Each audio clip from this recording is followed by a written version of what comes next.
Fat Moose Comics is New Jersey's best and oldest comic book store. Established in 1982 and under new ownership since 2020, Moose sells a wide selection of comics from every publisher and time period, along with action figures, graphic novels, posters, statues, and more. If you're looking for something and they don't have it, they can probably get it for you. They know a guy. Visit Fat Moose in Whippany the next time you're in the Garden State, and be sure to reach out via the Fat Moose Comics Facebook page. Aw Yeah Comics celebrates and promotes everything that is wonderful about comics, toys, artwork, and the joy they bring to people. Visit them in person at one of their 3 locations: Harrison, New York, aka my local comic shop, Skokie, Illinois, or Muncie, Indiana. If you have kids and have been looking for a family-friendly store, look no further. Join Aw Yeah for exciting events, including creator signings, how-tos, and more. Visit awyeahcomics.com and follow Aw Yeah on social media for more. Their name says exactly how they feel about it. Say it with me now. Aw yeah. Filmmakers and movie fans alike should be sure to attend these film festivals: Brightside Tavern in Jersey City, Hang On to Your Shorts in Asbury Park, Point Lookout on Long Island, and Round Reel in Bloomfield, New Jersey.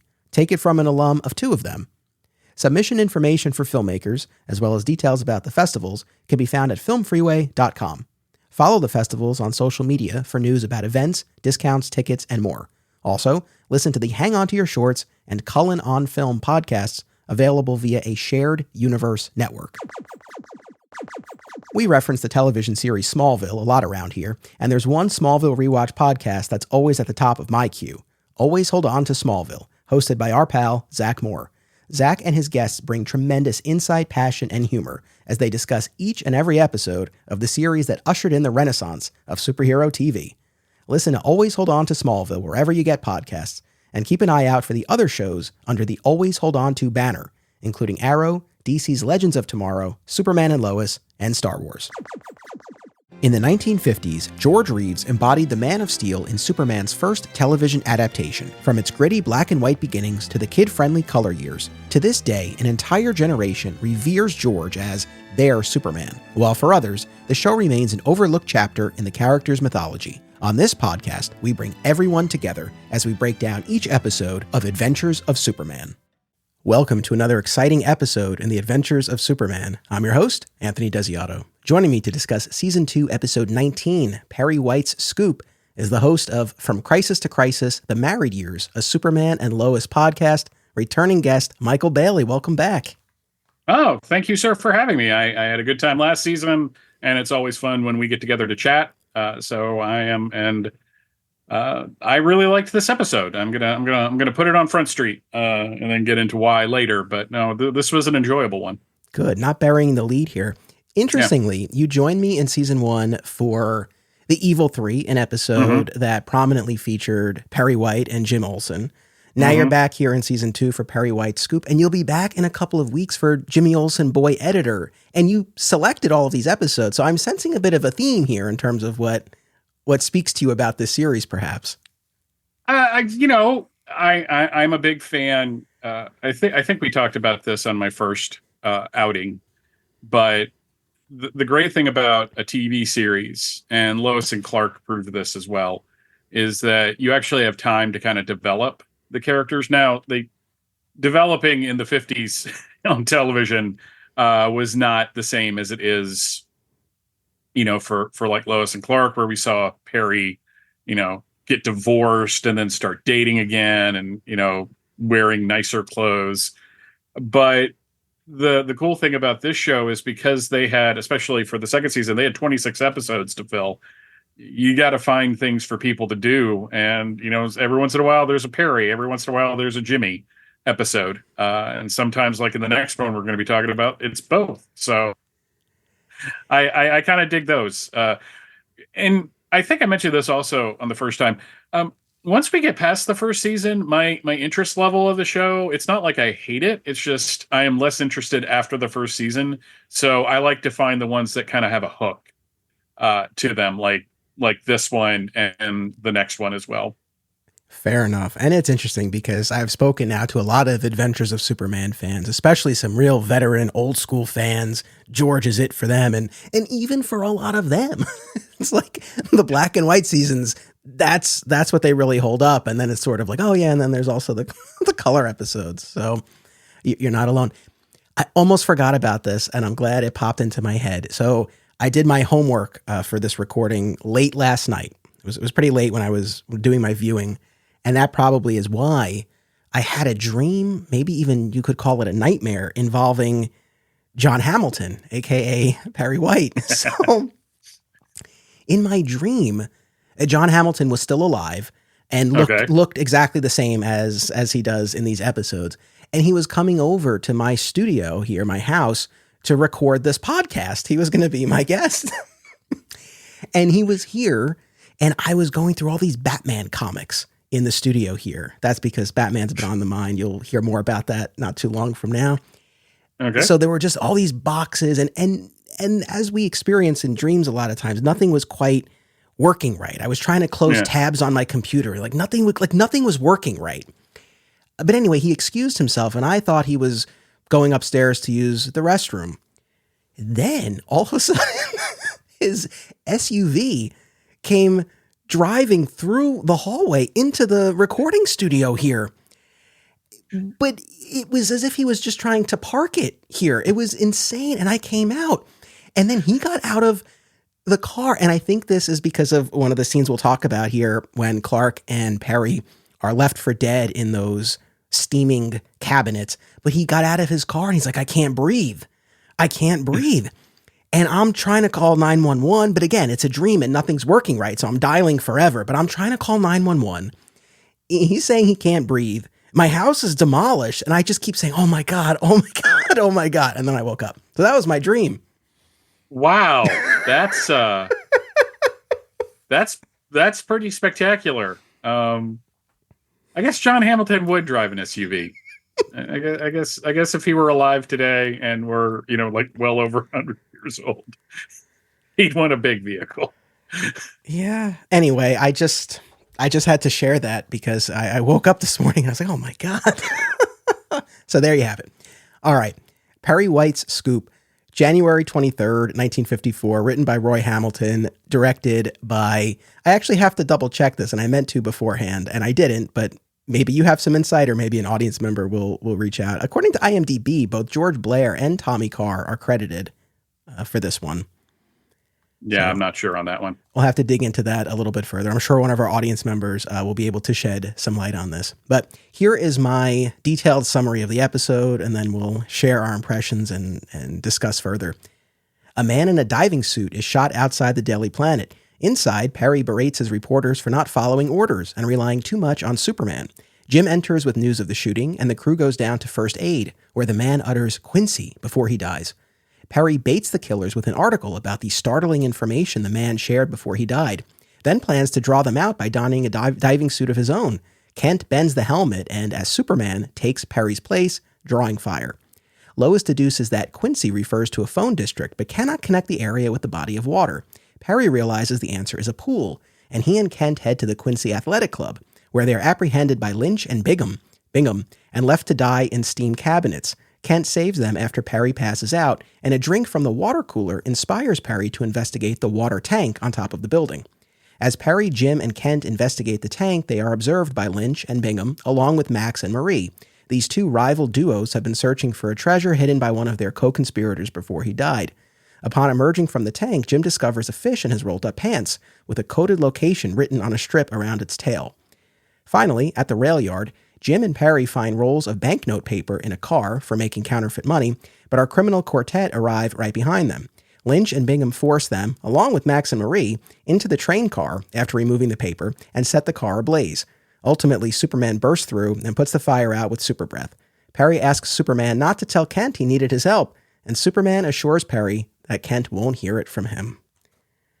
So, overall impressions, my friend, what'd you think? So I equate, especially when we get later into the series, like once you get into seasons 2 onward, these shows with Silver Age comics. And I will admit that I haven't read like every comic of the Silver Age with Superman, but I've divided them into 3 categories. There are the mythology issues that really dig into like Krypton and, like building on, the different kryptonites, everything like that, just building Superman's world. Then there are ones that are just silly, They just make little to no sense. There's no real through line. And then there are some that are just really solid stories. And they usually involve one of the supporting cast members getting into some kind of hijinks, but it ends up being like a really fun read. And that's what this one was for me. I thought it's really low stakes for Superman. I mean, this is the plot you would find in like most 70s action shows, like like The Incredible Hulk, or even in the 80s. This is like an A-Team plot, where somebody is after something, and you spend most of the story trying to figure out what it is. And once you realize it is, it's just like, so that's it. But then you realize that's kind of how criminal enterprises work sometimes. But no, overall, I thought John Hamilton was great in this episode. He was obviously having fun, being like the centerpiece of it. But I also really liked George Reeves as Clark, kind of following him around and keeping him out of trouble. Yeah, very so much that's my so. overall. No, I concur with that. This was a lot of fun. Generally speaking, I love Perry White. I've talked a lot about how in my heart, I do gravitate most towards that Lane Smith depiction that we saw in Lois and Clark, The New Adventures of Superman, where you saw more of that warmer paternal side, as opposed to the overly gruff Perry White. But I do quite enjoy John Hamilton's Perry. And over the episodes, though he's typically gruff, there are moments where you see another side to the character. So I was happy to see him get the showcase. I think he really rose to the occasion. And was it the most gripping episode of all time? Not necessarily, but I love following Perry along this ride. And what was really cool was you really did get to see his prowess as an investigative reporter. I mean, he's the one who recognizes that there's something significant about this one word this man in the diving suit utters before he dies, Quincy. And we get to the point where Lois is really at wit's end. Perry has tasked her with trying to figure out this connection between the Quincy district and a body of water, and she's come up empty. And Clark has this line about, oh, go easy on her. She's had a workout today. Workout, right? And that sparks Perry. And he realizes, oh, a pool. And then that leads them to the athletic club. And then, like we said in the recap here, he takes a drink from the water cooler, and the water cooler conjures this connection with the water tank in his mind. So, you see the wheels turning for him throughout the episode. So I liked, since the setup for this was him berating them for not being the kinds of reporters that he was and that he thinks they should be, to actually see him kind of show them, I guess, a little bit of what he's talking about, I thought was effective. Yeah, what I really liked, though, is that there's a real through line of the story, because you see it opens with a guy in a diving suit walking up to the Daily Planet building and getting shot. I mean, it's just like that would be today the pre-credit sequence. Yeah. That would set everything up. And then once you get into it, there's two factions of criminals, and they're both kind of interesting. Like the woman was really reminded me of like a radio series criminal, like with her accent and everything like that. She was a little over the top, but not too much. But I agree with you, Perry. The difference between Lane Smith Perry and John Hamilton Perry is that Lane Smith, and Rob O'Connor has joked about this on numerous occasions, would let them get away with like murder. Like it's okay, just go on home. It's fine. We got things here. John Hamilton's Perry would never do that. he would never let them do anything like that. So to see him like starting the episode kind of yelling at them and wanting to show them up, and Lois is trying to rise up to the occasion. Jimmy is trying to rise up to the occasion. But Clark, throughout the entire episode, is just kind of sitting back, like, okay, I'll know when to step in. This is going to be fine. Yes. Well, first of all, let me say, on the note of our quartet of criminals here, our pair of duos, in terms of our guest cast, we have Steve Pendleton as Lynch and Robert Wilk as Bingham. So those two are one set. And then we have Bibbs Boorman as Maria and Jan Arvin as Max. Bibbs Boorman as Maria, that she only had 3 IMDb credits. This was one of only 3 three acting roles. So I don't know what else she was involved with, but yeah, that's our group of criminals.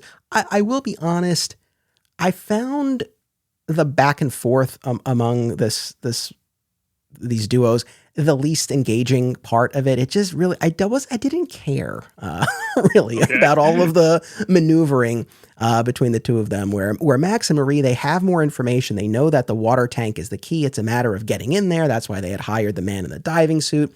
But then he got scared. They were afraid he was going to talk. That's why they had him taken out. Meanwhile, the other two are more in the dark, and they're trying to follow these leads because they know that there's something valuable. They just don't know where.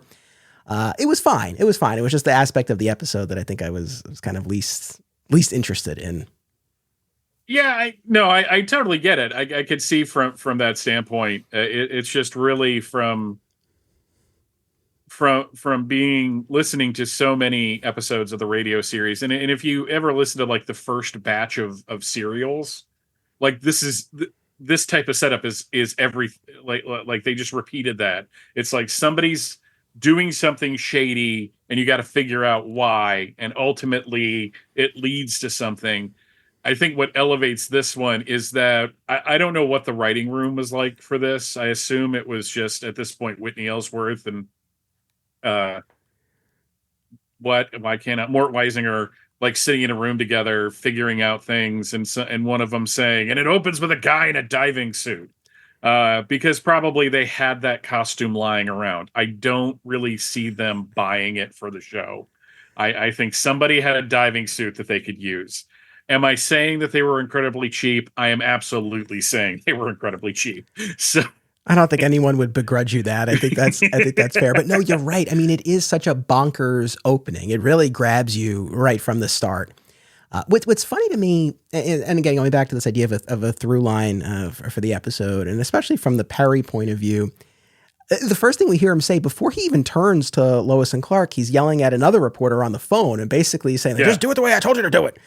And then yelling at the two of them in his office there, I was trying to see if I could reconcile the advice, because it seems to be pointing in a couple of different directions, because it's like, you don't follow orders, you don't think on your feet, or something to that effect. So I don't know. He wants them to be these soldiers who do everything he says, but they're also supposed to be these creative, independent thinkers. It seems like a little bit of a tall order. But then also this business about relying on Superman too much. I loved this. I thought this was a great point for Perry to make, because it's true. We see literally every single week some configuration of this Daily Planet staff requires a save from Superman. So for Perry to be like, hey, you rely on him too much, I thought that was interesting for the show and that character to raise. Yeah, and I guess I don't know how much retail outside of the comic shop you've ever worked. But this was my entire existence for like years of bosses giving. It's just like, I want you to do it my way, but you have to think on your feet and be creative. It's just like, okay, that's fine. I'll just do everything over 15 times. I was just surprised that there's another reporter working at the Daily Planet. I know. It's like, oh, what story is that person working on? Who is this guy? Because you never see, like, outside of like random office workers, you don't see other reporters working at this paper all that often. Well, so that was my first thing. It was just like, oh my God, he's actually talking to another reporter. Well, it's funny because when you come back and we talk about Jimmy Olsen, boy editor, Jimmy takes over Perry's office because he's going to be editor for the day. And Perry's like, I'll go to the city room. We never see him in the city room. The next time we see him, he's in Clark's office. He's like, I didn't like the looks I was getting there. It's like, well, clearly they were not talking about the show and its budget. Clearly they were not going to make and fill a city room set.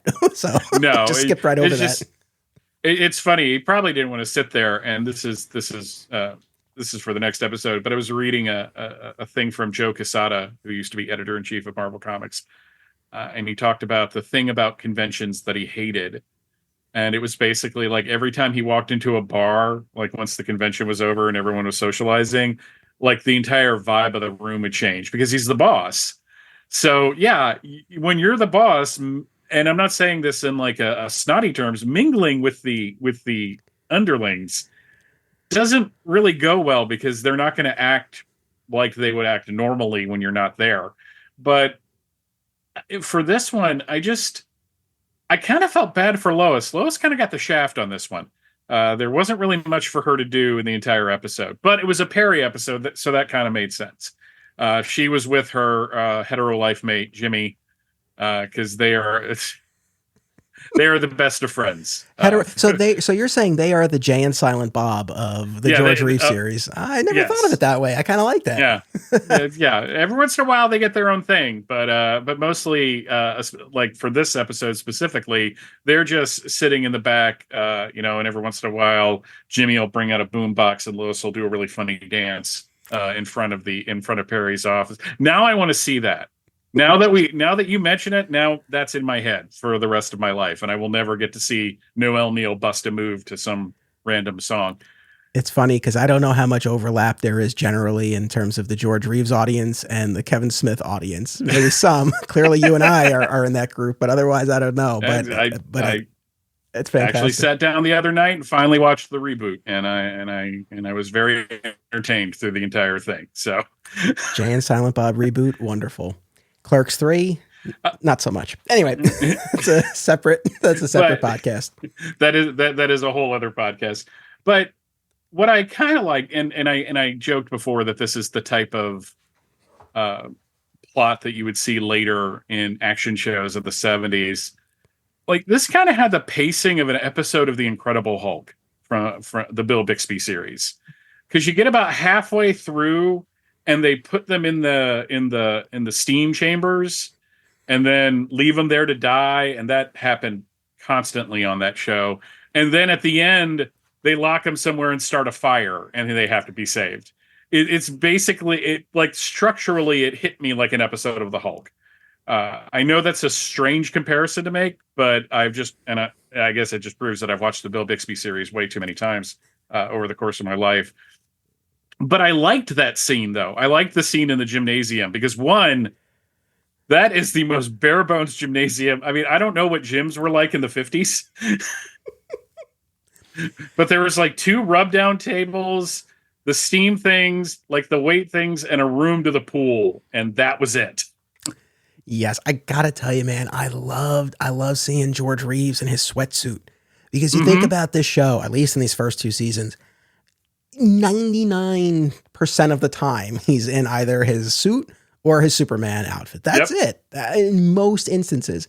I'm shocked he didn't show up to the gym in his suit, to be honest. I was kind of expecting that too, but this proves that Perry thought ahead that they were going undercover, so they both had to show up.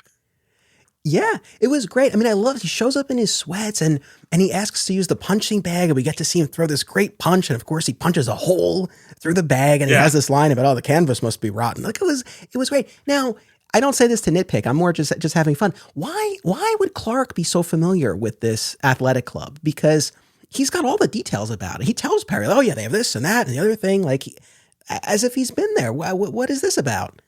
Well, this is going on with the private life of Clark Kent. You know, he's got all these friends and all these relationships. And apparently, what I'm assuming is the wrestler from the first season showed him this gym on one of their workouts. Yeah, I'll go with that. I'll go with, once again, I think one of our audience members recently commented on one of my posts, and he's like, "You're fixated on the Tip Top Club," because I mentioned it almost every episode about how Clark spends his nights at the Tip Top Club. But no, the private life of Clark Kent is really fascinating. There's this whole other show we didn't get to see that, I mean, I love what we got to see, but there's this whole other show we didn't that I'm like, oh man, I really would have loved to see that.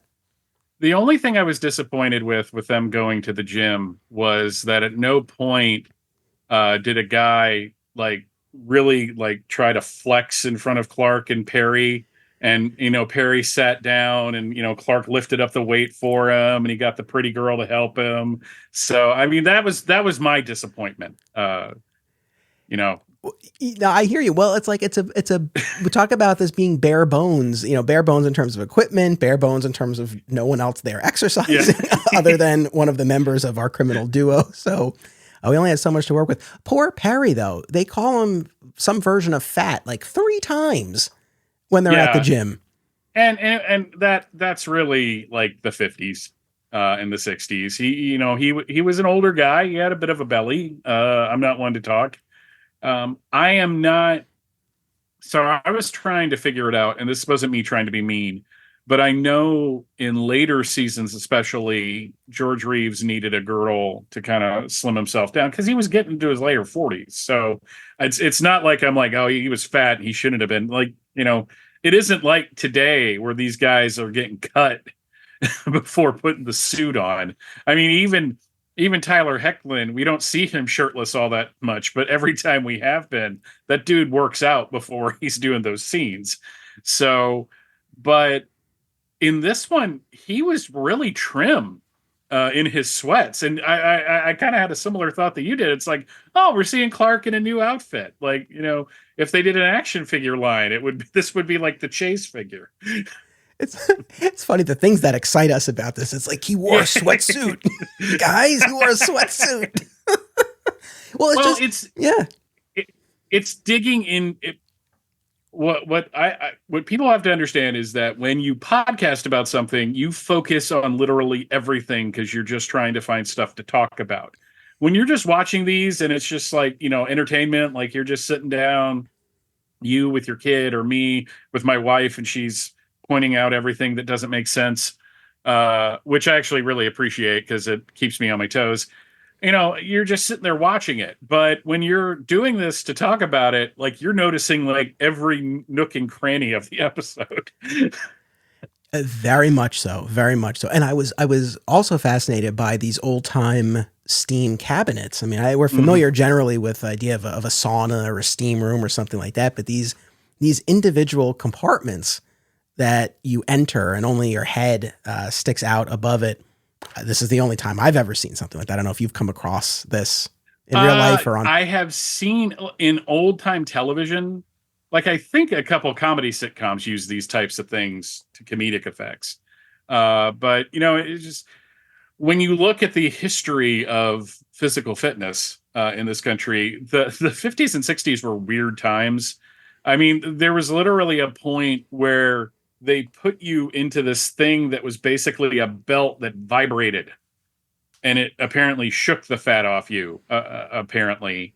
So, now we have saunas, which are a little more easily to control, but I think this is like the idea is you sit in it and it sweats away the fat, which of course isn't how it works at all. It just gets all the water weight off of you. And then when you have a drink, it all comes back. So yeah, it was fascinating to see.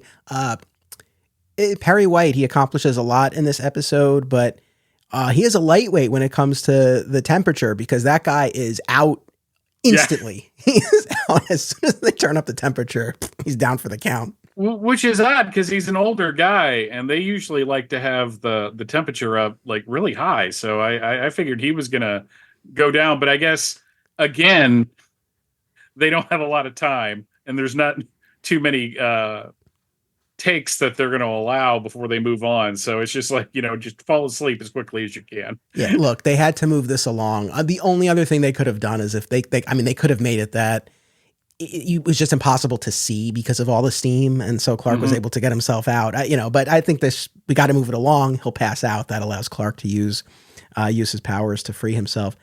Another Perry question I have for you. This goes back to the beginning of the episode. This is far from the only instance of this.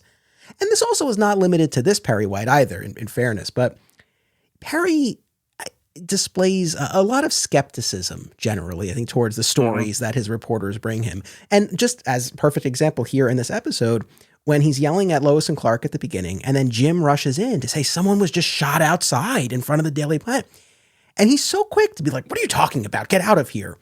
And it's only when Jim is like, no, he's downstairs in the first aid that Perry's like, oh, okay, let's go. Do his reporters ever flat out make stuff up? Well, I guess maybe when we get to the Jimmy Olsen Boy Editor episode, actually he does. But yeah, I was about to say that's a fair question at this point. That is a fair question, but it's just interesting. I mean, I get the skeptical editor you have to convince and just this idea of the stories themselves, right, need to be bulletproof, need to have all the facts, need to have everything broken down. So the fact that he would be, demanding in terms of what he expects, that's fine. But it's just, why doubt Jim in that moment? So, again, comparing it to the radio series, which I do, I think, way too often. If you listen to that show enough, these people have worked together for years. and no one believes anyone else.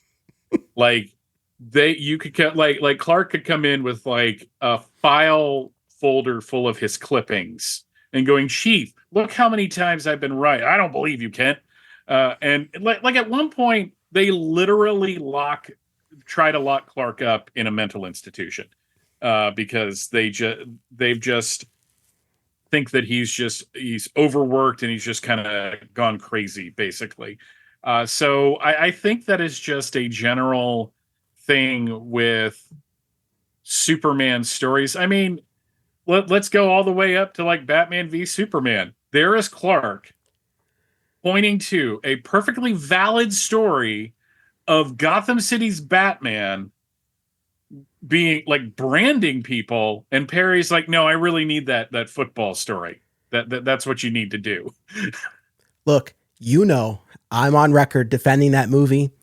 Mm-hmm. Even still, I'm in total agreement with you. It's like, what are you doing here? Why would you not want the story? This is your bread and butter. This is what you would want. He's not even a sports reporter. Why are you forcing him to cover this game? I know.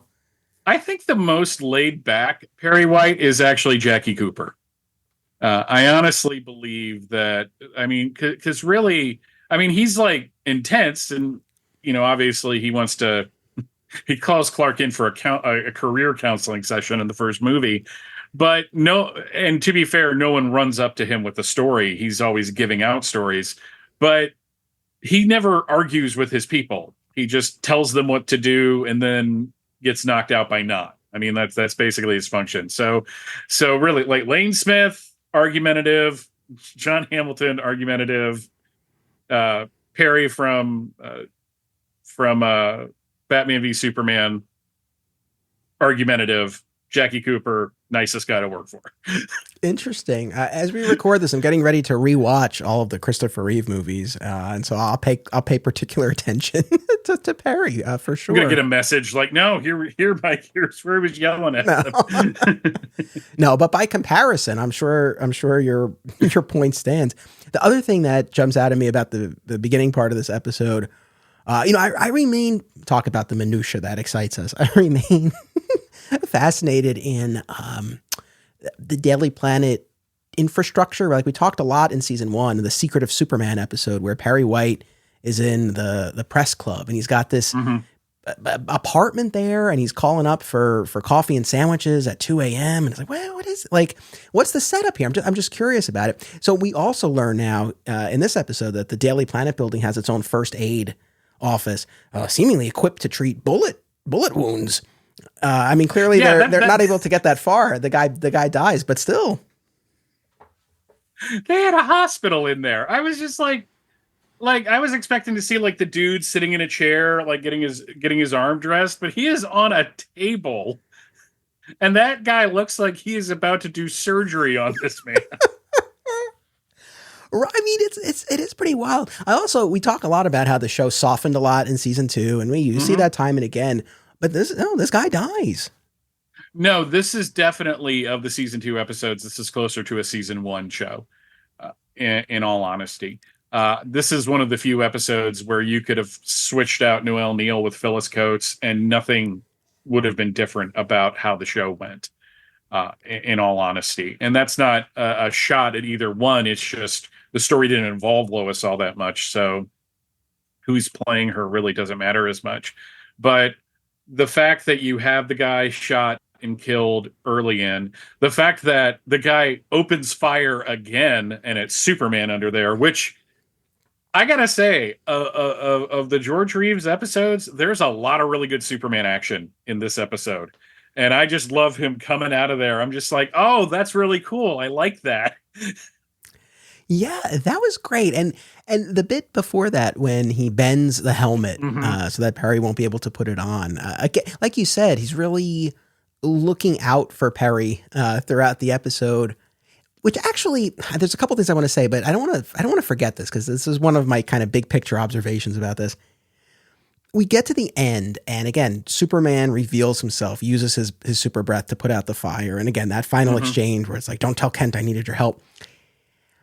I don't know. This is probably being overly nitpicky about all of this, but I guess I would have preferred for them to make a stronger, or for Perry to have a stronger takeaway from this episode. Like if it begins with him saying you rely on Superman too much, and then in the end he has to rely on Superman, but he doesn't want anyone to find out about it.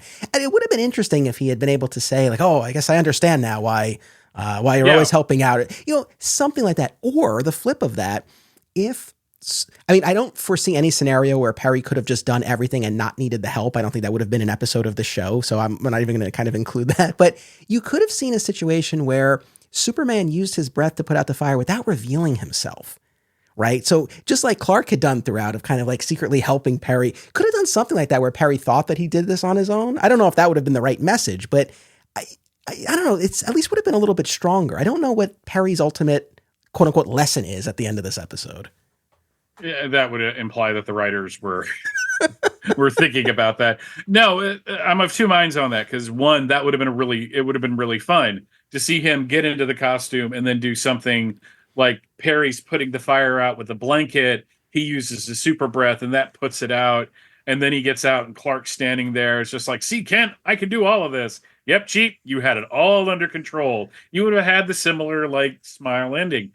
I got to tell you, though, Superman bursting up through the bottom of that thing, he looked like a boss. It was just like, if we would have had more of this Superman, like throughout the entire series, I think it would be more fondly remembered for the Superman moments and not everything else that everyone loves about it. But I was just like, he burst through and love seeing super breath, love seeing the other powers because it's usually only flight and strength and invulnerability. But there it is. I agree. No, it was great. No, so again, I'm happy with the Superman action that we got, but yeah, from the Perry point of view and just looking at the through line of this episode, or even if it had all played out the same, but again, Perry's takeaway is, hey, I understand, why they need your help. I consider you one of the crew, something like that. Then it's like, oh, okay, we kind of have some sort of full circle moment here, where there's some sort of understanding that Perry didn't have before. I don't know. I had that thought as I was watching it. But, I guess while we're talking about Clark and Superman action, I do love at the end when Lois and Clark pull up in the car at the rail yard, because Perry has ordered Clark to go back after the water tank business to write up the story. So that's why he's not with them when they get taken and held up at the rail yard. But then they show up and Clark jumps right out of the car into action. He's not the cowardly Clark that he's often accused of being. And in fact, he's ready to pop one of those guys. And then he turns to Lois and what did he say? Get help or something like that. And then he gets bopped on the head and he rolls under the train, which is great. And then of course that leads to Superman bursting through from underneath. I love that whole sequence. Yeah, that was another incredible Hulk moment for me. Cause like 9 times out of 10, when some ruffian was beating up David Banner, he'd get rolled under something and the Hulk would just come out of wherever he was.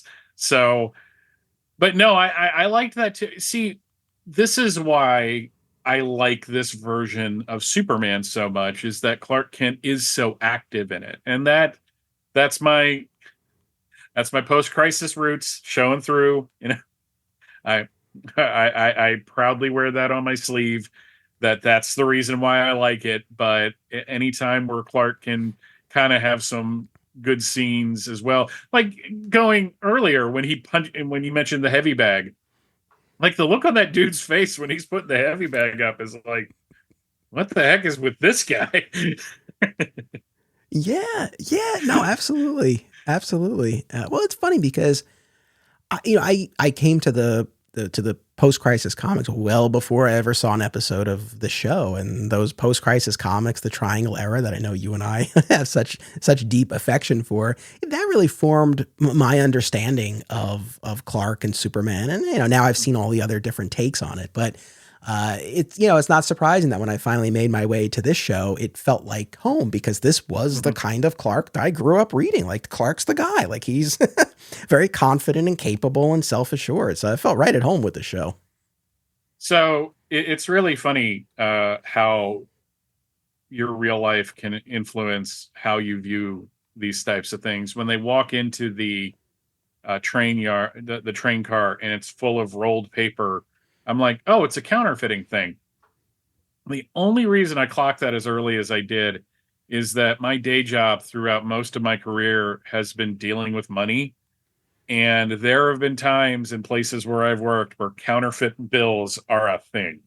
And you get really you get really good at not only looking and seeing that it's counterfeit, but the way it feels.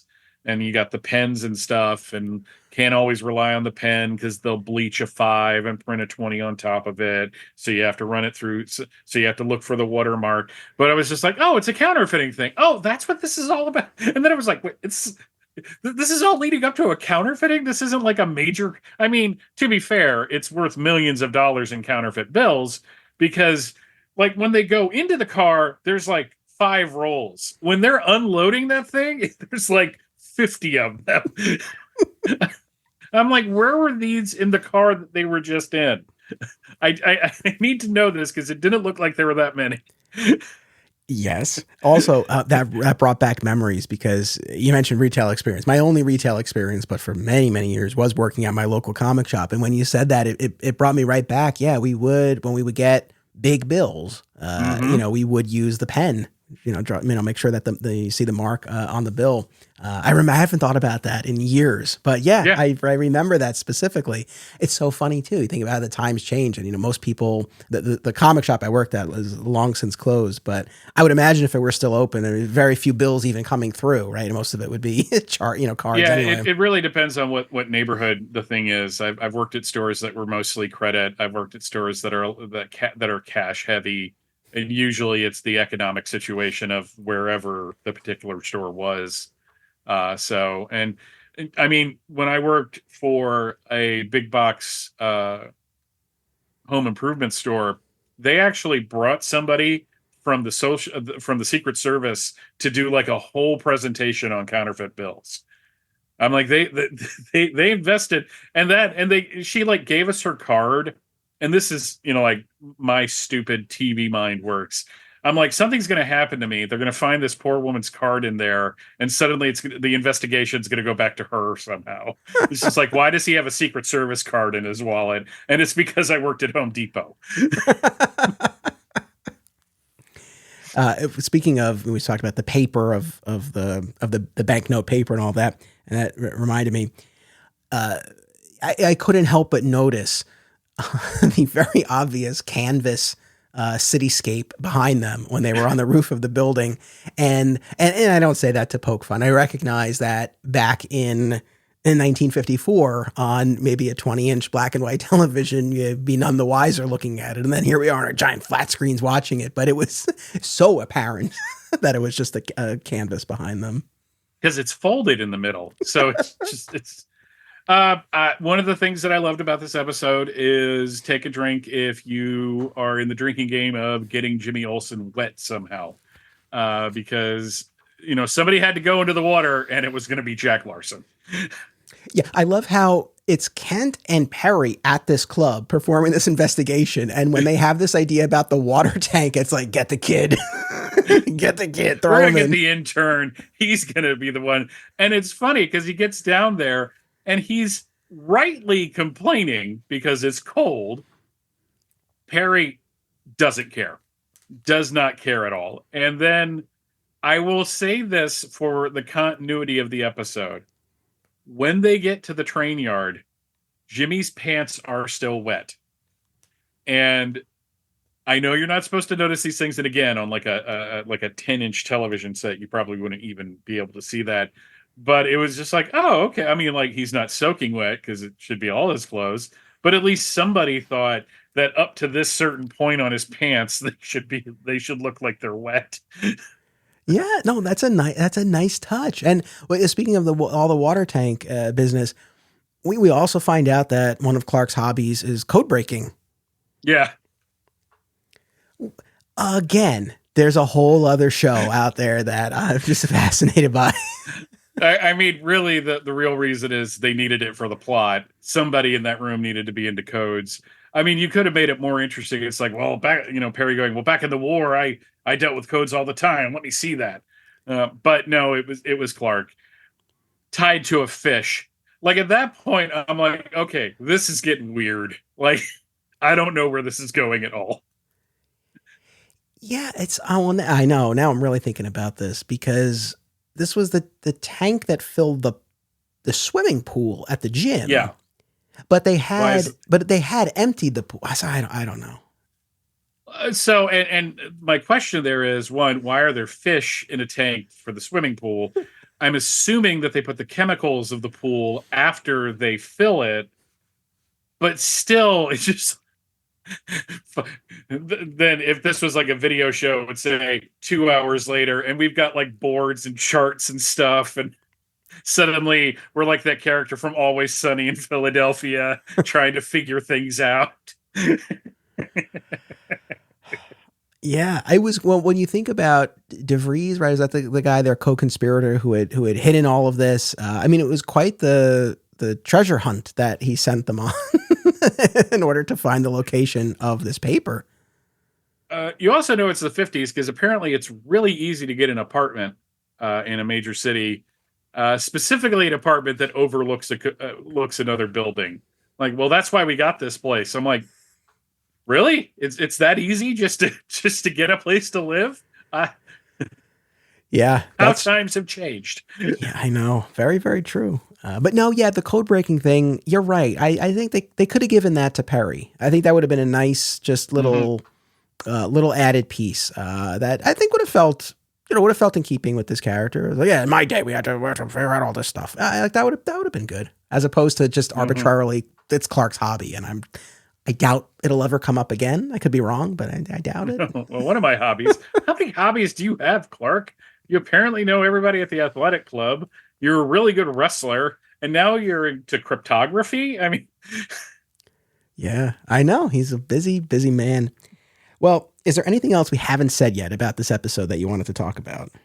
no. The last thing I wanted to talk about was poor Jack Larson once again having to get into the cold water for his craft.